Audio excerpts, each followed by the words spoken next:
What we're listening to are calls of A-clan whales. They've sung beneath our ships for centuries, but we were never meant to understand them. They also have a sound processing area in the same area that we process language. Now, for the first time, AI has cracked the code of whale language.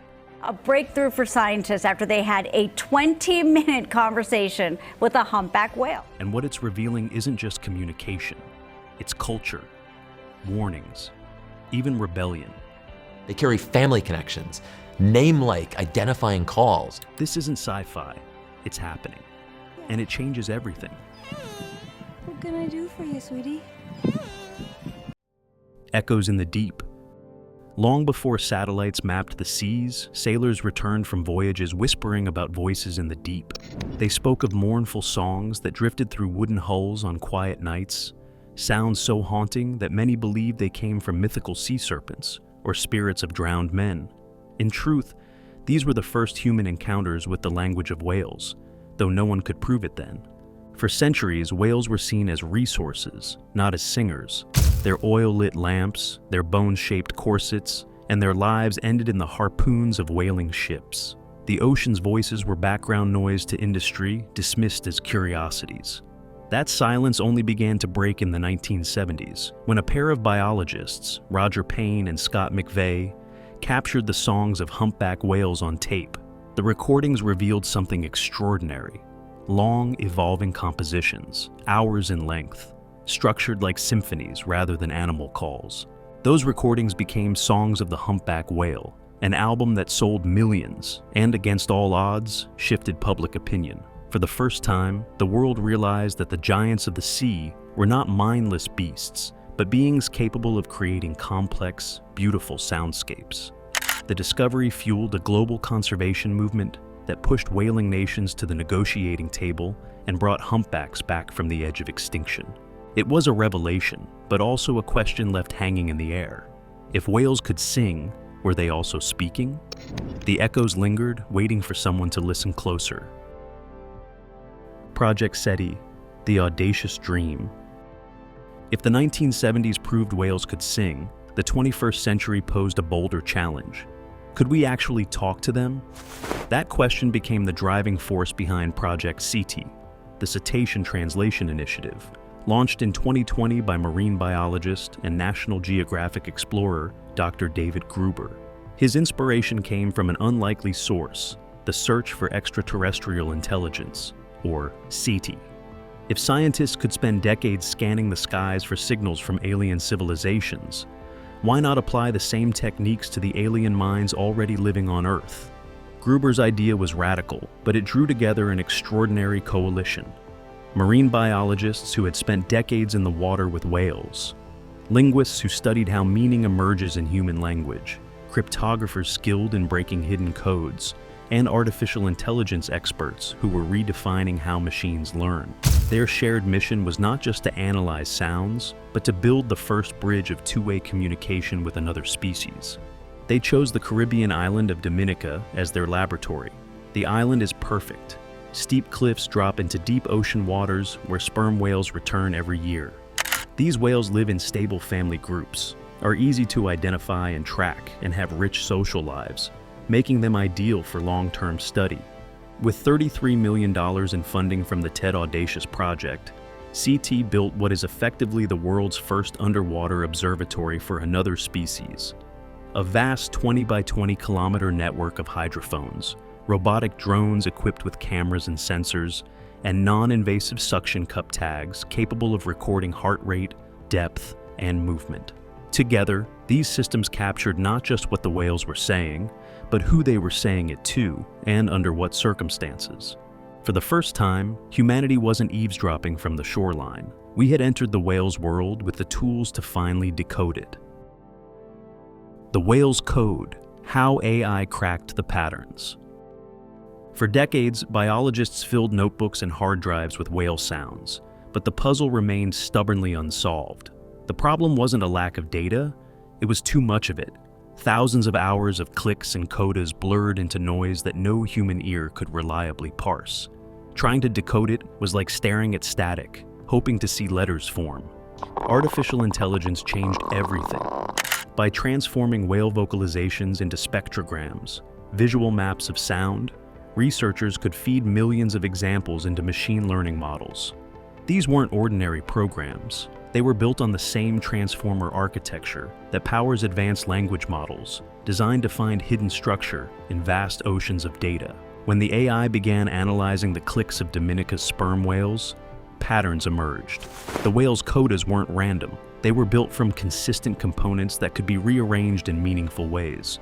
Researchers identified 4 key building blocks: rhythm, the spacing between clicks, sometimes even, sometimes rapid, mapping onto urgency; tempo, the overall pace of the sequence; different rhythms and tempos. Now it seems like they also almost have inflections. stretching a call into seconds or compressing it into bursts; rubato, subtle shifts in timing, similar to emotional inflection in human speech; ornamentation, extra clicks or flourishes at the ends of sequences, often in specific social contexts like mother-calf reunions. Together, these elements formed a system closer to a phonetic alphabet than a random call.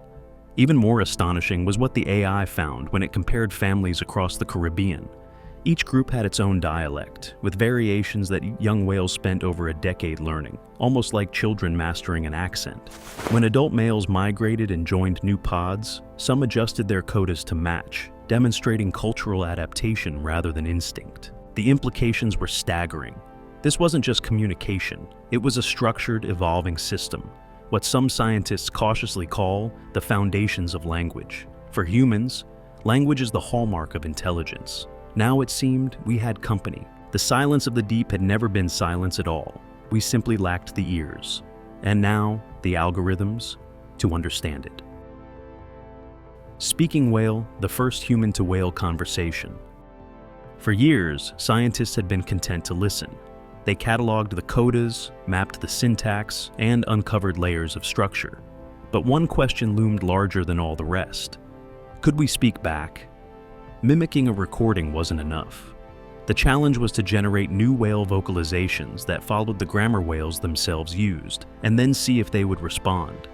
The breakthrough came when AI systems, trained on tens of thousands of codas, learned to construct original sequences. These weren't borrowed from any real whale. They were synthetic messages built entirely from patterns of rhythm, tempo, rubato, and ornamentation the AI had decoded. In human terms, it was the difference between parroting a phrase and composing a new sentence. The team hesitated. To play these sounds was to cross a threshold, from passive observation into the unknown territory of dialogue. The first test unfolded in the same Caribbean waters that had become their open-air laboratory. Researchers positioned their vessel near a pod they had studied for years, then lowered underwater speakers into the depths. Through them, they broadcast carefully designed codas, greetings, reunion calls, social patterns specific to that pod's dialect. And then, they waited. The response stunned even the most cautious scientists. 68% of the time, the whales answered back. When a reunion call played, mothers and calves swam closer to the boat. When a greeting sequence echoed, the pod paused, then returned with codas of their own. In some cases, they lingered longer than usual, as if curious about this new voice in their ocean. For the first time in history, humans had spoken in the whale's own tongue, and the whales had answered. The silence between species had been broken. The hidden messages, what whales might be saying. At first, the achievement seemed complete. Humans had spoken, and whales had replied. But for researchers at Project CD, that was only the beginning. If structure could be mapped and dialogue attempted, then the next question became unavoidable. What are whales actually saying? The AI models offered the first clues. By comparing codas recorded in different settings, scientists noticed subtle but consistent variations. Near shipping lanes, where engines rumbled and propellers churned, whales used rapid, rhythmically complex sequences, often delivered in groups of 3, followed by long pauses. These patterns rarely appeared during feeding or social reunions. Instead, they clustered almost exclusively in noisy, human-dominated waters. Some researchers suspected these codas function as a kind of warning system, a way for pods to mark boundaries or signal danger. Others suggest that they may even represent cultural adaptation, with whales inventing new communication strategies in response to human intrusion. What unsettled scientists most was how these vocal patterns spread. Different pods, some of which had never interacted directly, began producing similar sequence along busy ship routes. It was as if a message was traveling across the ocean, not confined to families, but shared between groups. If true, this would mean whales are not only capable of dialects and cultural learning, but of transmitting information across clans, a distributed language network spanning hundreds of miles. In human terms, it looked less like random noise and more like diplomacy. The possibility shook researchers. Perhaps whales weren't just conversing with one another. Perhaps, all along, they had been trying to speak to us. Sperm whales showed us language as heritage, a culture passed down through generations. But not all whales use language to preserve tradition. Some use it to fight back. And nowhere has this been more startling than with the orcas. Orcas, and the rise of non-human intelligence. While sperm whales revealed the ancient depth of structured communication, another species was making headlines for something far more disruptive. Off the coasts of Spain and Portugal, orcas began attacking boats.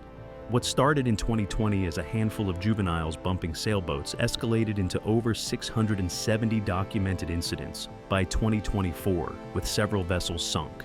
Marine biologists traced the phenomenon to just 2 family pods, and to one individual in particular, a female known as White Gladys.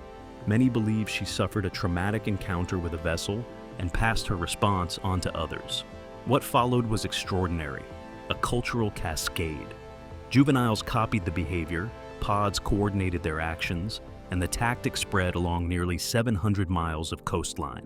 Recordings added another layer of intrigue. Before and during attacks, orcas produced distinctive whistles and synchronized buzzes, sometimes signaling over distances of 5 miles. After damaging a rudder, they often emitted coordinated calls, as if celebrating the act. Researchers argue these may represent more than just excitement. Some suggest the birth of a new acoustic system tied directly to resistance against human activity. In stark contrast to the slow, ceremonial traditions of sperm whales, orcas demonstrated rapid innovation. Their culture was evolving in real time, right before human eyes. A mirror for humanity, what this means for us. The discoveries raised questions that reached far beyond marine biology. If whales and orcas use structured, evolving forms of communication, what responsibility do we carry once we begin to understand them? For centuries, shipping routes, sonar testing, and industrial noise have carved invisible highways through their world. But what if whales are now telling us to move? Already, early acoustic tracking systems informed by AI are helping predict where whales will surface, reducing collisions with cargo ships. Some conservationists argue that's just the beginning. If a pod's codas consistently signal avoidance or stress in certain regions, should international shipping lanes be redrawn? And if orcas are developing new calls around boat attacks, are we witnessing a form of protest, communication expressed in damage rather than words? The implications stretch further still. Project SETI's methods, inspired by the search for extraterrestrial intelligence, may serve as a blueprint for how we'd approach first contact with alien life. By finding structure in the unknown, AI showed us how to listen before we assume. Yet the ethical burden remains. To speak to whales is one thing. To truly listen and act on what they say is another.